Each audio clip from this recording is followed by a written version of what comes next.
अपने बच्चों के चेहरे को देख के वोट दीजिए। लालू जी ने तो अपने बच्चों को सेट कर दिया, आपके बच्चों का क्या होगा? तो ये पार्टी पार्टी खेल रहे हैं। अभी जिसकी आपने बात की निशिकांत सिन्हा कुशवाहा है, ये मेनली गुजरात मूलतः बिहार के ही रहने वाले हैं, नवादा के हैं, लेकिन गुजरात में एक बड़े बिजनेसमैन हैं, सफल व्यवसायी हैं। तो ये फिर कुशवाहा की राजनीति में एक इन्होंने भी एंट्री मार दी है। अभी नई-नई पार्टियाँ बनी हैं, उसमें बस जन स्वराज पार्टी है। एक तो जन स्वराज पार्टी में आप देखिए कि बहुत ज़्यादा फंड है। अब जो भी फंड का स्रोत हो मुझे नहीं मालूम, लेकिन उसके पास पैसा तो बहुत है।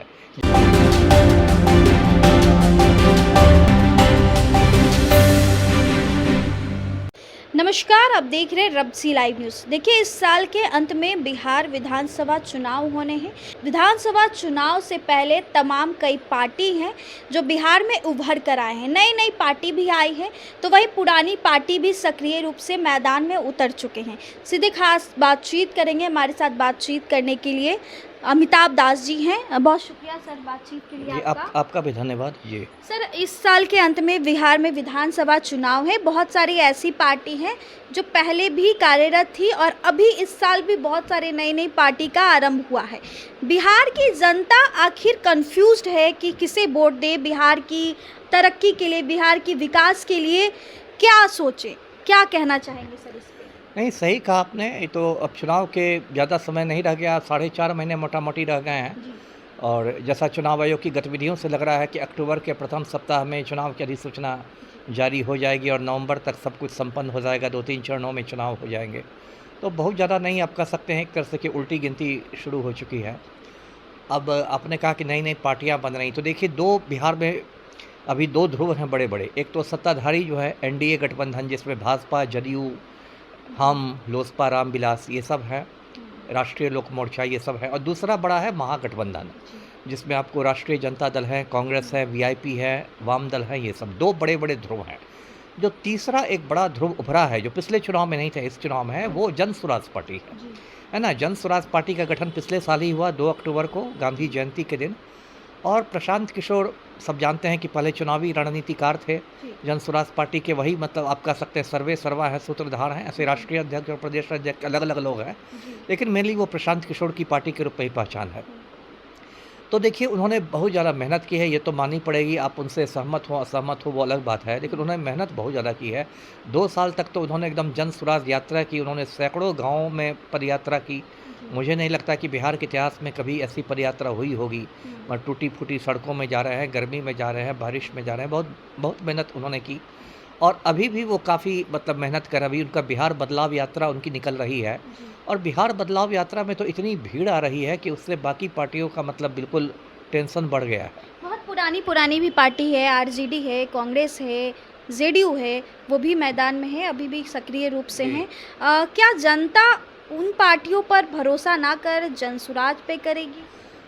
नहीं, थोड़ा बहुत तो जन स्वराज में भरोसा लोगों का जम रहा है। जम रहा है। देखिए, उसकी वजह एक मनोवैज्ञानिक वजह मैं बताता हूँ। मनोवैज्ञानिक वजह यह है कि पिछले लगभग 35 साल से आप देखिए, मोटा-मोटी 1990 के बाद से पूरी जो बिहार की राजनीति लालू नीतीश के इर्द-गिर्द घूमती रही है। तो अब जनता भी है ना थोड़ा मतलब ऊब गई है ना? और पलटू राम को भी लगभग 20 साल हो गए हैं, 20 साल कम नहीं होता है काम करने के लिए। तो जनता थोड़ा बदलाव के मूड में है। और ख़ास के प्रशांत किशोर ने जिस तरह पलायन को अपने विमर्श का केंद्र बनाया है, जिस तरह वो पलायन को लेके कहते हैं और हर जगह कहते हैं कि भाई अपने बच्चों के चेहरे को देख के वोट दीजिए। लालू जी ने तो अपने बच्चों को सेट कर दिया, आपके बच्चों का क्या होगा? तो ये बात कहीं न कहीं लोगों के दिल को छू रही है। तो जनस्वराज की ओर तो आकर्षण बढ़ा है। और भी देखिए बहुत सारी पार्टियाँ, देखिए हर चुनावी मौसम में देखिए कुकुरमुत्तों की तरह नई-नई पार्टियाँ आती हैं। जी, अगर बात कर लें तो प्लूरल्स पार्टी की पुष्पम प्रिया जी प्लूरल्स हैं। पार्टी तो तभी अभी कल भी एक रैली बहुत बड़ी हुई थी, निशिकांत सिन्हा। उसी पर मैं आ रहा हूँ। जी। उसी पर मैं आ रहा हूँ। देखिए, पुष्पम प्रिया की पार्टी है, वो तो 2020 में भी उसने चुनाव लड़ा था। उसको तो मैं थोड़ा मतलब क्या मैं कहूँ, छोटी है पुष्पम प्रिया मुझसे, लेकिन मुझे लगता है थोड़ी उसमें मतलब बचकानापन उसमें है। हाँ, जिस तरह उसने पूरा एक अखबार के मतलब कवर पेज पर विज्ञापन दे दिया कि मैं बिहार की अगली मुख्यमंत्री हूँ, ये तो थोड़ा मुझे बचकाना लगा। अभी आपका एक भी विधायक नहीं है, आपका एक विधायक जीता भी नहीं और सीधे आपने सीएम की बात कर दी। तो विज्ञापन छपवा के कोई सीएम नहीं बनता है। तो खैर इस बार भी वो द प्लूरल्स पार्टी है।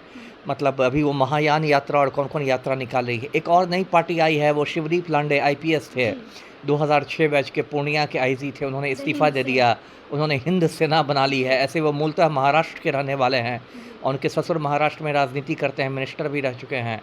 तो लगता है ससुर से प्रेरणा पाकर जमाई राजा भी जोश में है और उन्होंने हिंद सेना बनाई है। ऐसे उस पार्टी का मुझे खास भविष्य दिखाई नहीं देता।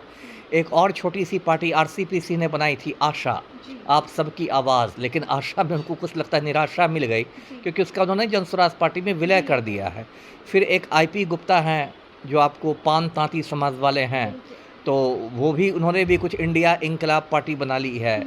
तो अभी तो वही है ना, मतलब बहुत लोग पार्टी खेल रहे हैं। अभी जिसकी आपने बात की, निशिकांत सिन्हा कुशवाहा है, ये मेनली गुजरात, मूलतः बिहार के ही रहने वाले हैं, नवादा के हैं, लेकिन गुजरात में एक बड़े बिजनेसमैन हैं, सफल व्यवसायी हैं।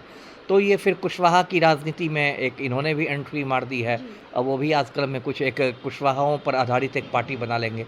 लेकिन इन सब पार्टियों का मुझे कुछ खास भविष्य नहीं दिखाई देता। हिंद सेना को मैं गंभीरता से नहीं लेता, निशिकांत सिन्हा की पार्टी को भी गंभीरता से मैं नहीं लेता, प्लूरल्स को भी नहीं लेता।